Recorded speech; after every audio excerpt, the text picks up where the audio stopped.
your puppy getting a little bit older? Maybe you're ready to get that big puppy pen out of the middle of your living room. But how do you know when it's the right time? Now, I get this question a lot in my Facebook group, Puppy Training with Michele Lennon. I totally understand. It can be a real pain to have a big pen right in the middle of your living space. Now, I'm going to help you with this topic of freedom today. We're going to go over things like why we restrict freedom, why allowing some exploring is important, when to give the dog more freedom, and how to give the dog more freedom. We have a lot to talk about, so let's get started. Michele here with How to Train a Dream Dog.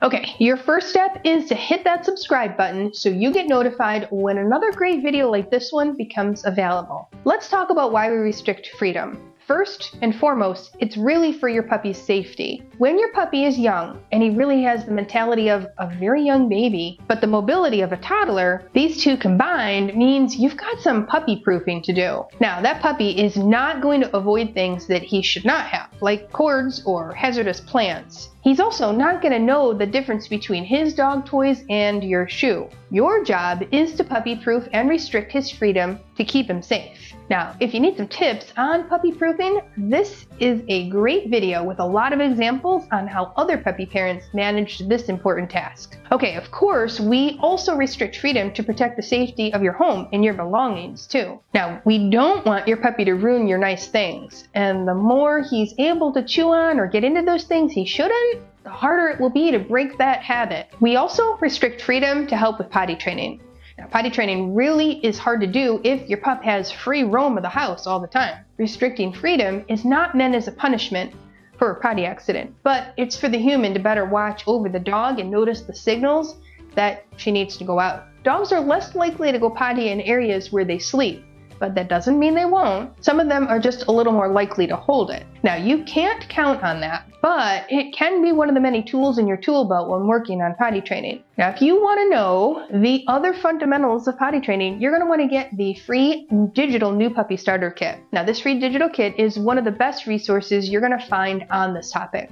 The link is in the description below. Keeping a puppy's space small, especially when he's young, can help him from being overstimulated by all the space and sights and sounds and smells that your home might have. Now, you might not think of all those noises as being a big deal, but to a puppy, it's a lot. So keeping the space small while he's adjusting to your home is a kinder way to help him adjust. We use the concept outdoors too. Sometimes puppies get very distracted while out on a potty break and they simply forget or can't go. That's normal, and there is something you can do about it. I'm going to send you over to this video that has more details on it. In addition to safety and helping with potty training, restricting space helps with any anxiety that your pup might have.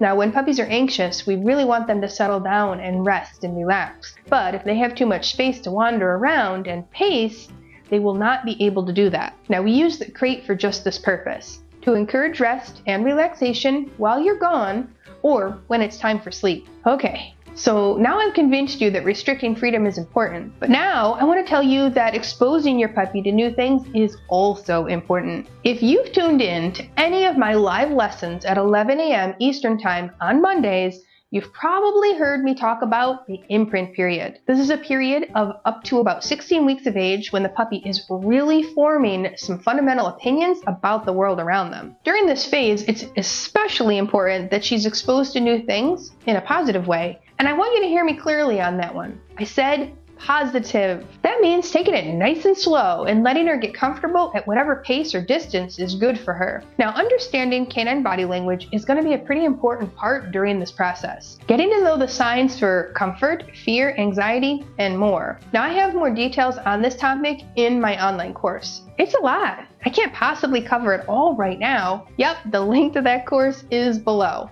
Now, in addition to that critical exposure period when they're young, dogs aren't meant to be in isolation. They're social creatures. That's partly why we love them. We love the company and the companionship and being greeted warmly when we come home from the grocery store. So we have to do our part to make sure the dog isn't so isolated that they aren't getting their needs met. It's definitely important to give the dog time away from you and help her build up confidence of being alone or resting quietly while you're busy doing something. Now, if you work from home, you might feel like you've got the ideal scenario, and you definitely have it a lot easier than some. But you working isn't spending time with your dog. That doesn't mean you need to quit your job, but there has to be a balance. I want you to take a look at this video here for more good info on creating a schedule that allows you to get some work done, or this video here if you work outside of the home full time. Now, the other reason why you want to expose that puppy to new things, even when restricting her freedom, is to help her get used to it. Lack of exposure could lead to overexcitement when you finally do introduce a new room. Now, that's why I'm going to suggest that you let her explore the restricted areas in small doses before you eventually open it up to her full time. Be sure your exposure sessions are on a leash for a short period of time and are preceded and followed by potty breaks. New areas are exciting, and there's a lot of sniffing to discover all the new smells. That sniffing can rev up your puppy's system, and she really needs some more potty breaks. So, to sum it up, restricting freedom is temporary and should be coupled with plenty of positive exposures to new things. Now, let's talk about when and how to open up more space. I can't give you specific dates or ages, but I can give you a few tips so that you can figure it out for your individual puppy. First, I want you to understand her developmental age. Now, you're going to want to get past potty training and get past the teething and chewing phase before you give her a lot of freedom. So for some dogs, that chewing phase lasts a lot longer than others.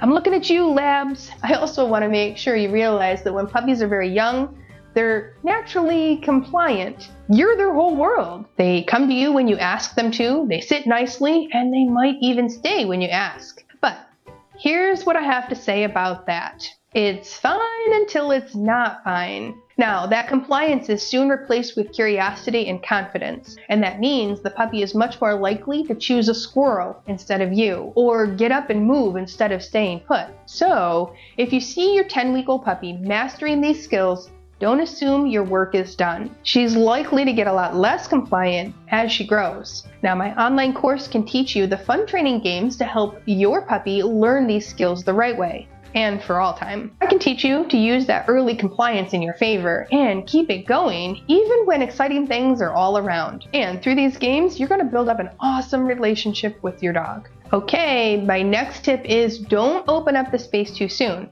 or it's going to be harder to restrict it again. Now, if you invite your dog to sleep in bed with you, but then decide that she's not quite ready, it's going to be a lot harder than the initial crate training. Now, once we give our dogs a choice, we have to be prepared for them to have an opinion about it. So think very carefully before you get rid of the pen and the crate at night. Now, I hope that you've started to understand the signals to look for when you think it might be time for more freedom. Let's talk about how to do that. When you decide to open up a new space, I'm going to have you start with one area at a time. Now, if your pup's been exploring these new rooms as part of their exposure sessions, the room you're going to open up should be pretty normal to that dog then. That's what you really want. You do not want this to be a ribbon cutting ceremony with all kinds of fanfare and the dog bursting through the open gate. You want the new space to be ho-hum.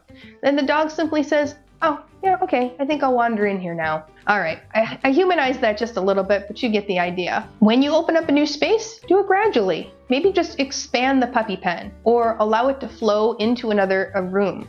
For example, the room where the puppy pen is. Maybe just open that room up so the puppy has a little more space, but it's still familiar. You might even choose to leave the puppy pen up, but keep the door open in case the puppy wants to go back into her normal spot for a snooze. Just remember that puppy proofing is very important.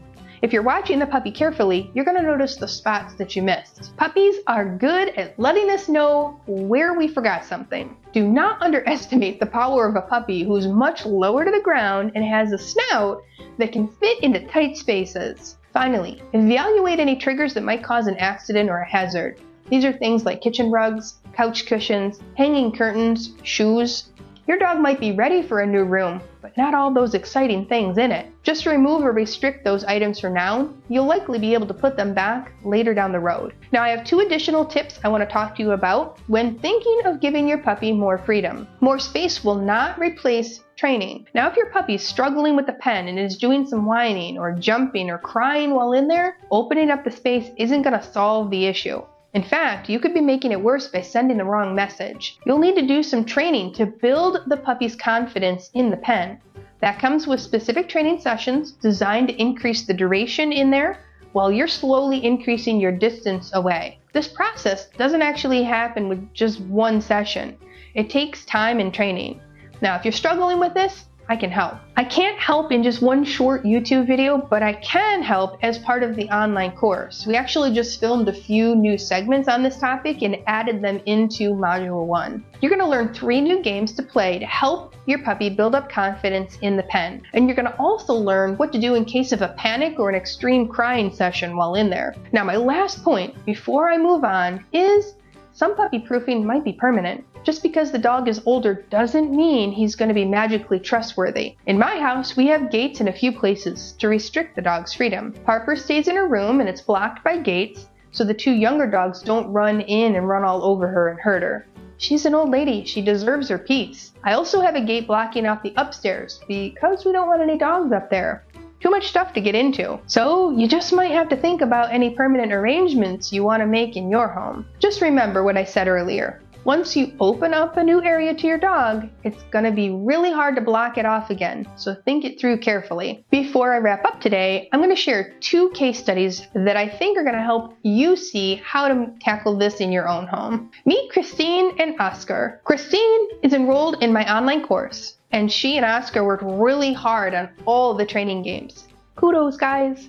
It paid off because Oscar walks nicely on the leash and fits well into Christine's human world. Oscar's 18 months now, but when he first came home, he had a crate and a pen. Christine has an open floor plan in a small apartment, but even though it was small, she wanted to keep Oscar in his own space until he was ready for more freedom. So she set up that pen surrounding the crate like many people do. When he was young, Christine and Oscar did a lot of exploring in other rooms. She always had him on a leash for the training sessions. This was a great place to practice the leash skills, and it helped Oscar get used to the new spots in the house. When Oscar got a little bit older, Christine opened up his pen area to include the living room and the kitchen. Now the pen was already in the area, so this was really just a bigger room that Oscar was already used to. Well done, Christine, taking it nice and slow. After that, she and Oscar continued exploring new parts of the house. Pretty soon, the journeys became no big deal for Oscar because he'd done so much exploring already. No big deal means less hunting for things that are interesting but off limits, and less chance for a potty accident. Slowly, Christine moved gates around until Oscar had free roam of most of the apartment. He got a lot more freedom when he was just a little bit more trustworthy.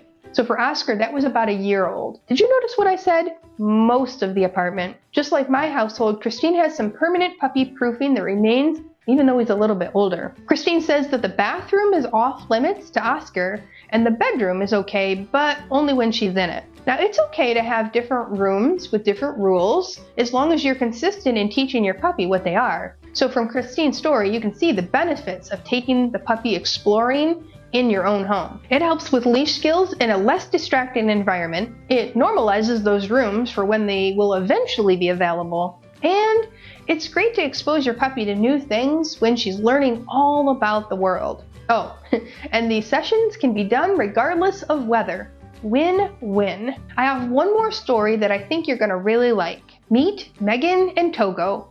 Togo is still pretty young, and at the time of this video, he's only about 14 weeks old. Megan really wanted Togo to join the family in the living room in the evenings. He really wanted that too, but he was having trouble settling down. Now, the first thing Megan did was start taking him on a leashed exploring session in the living room.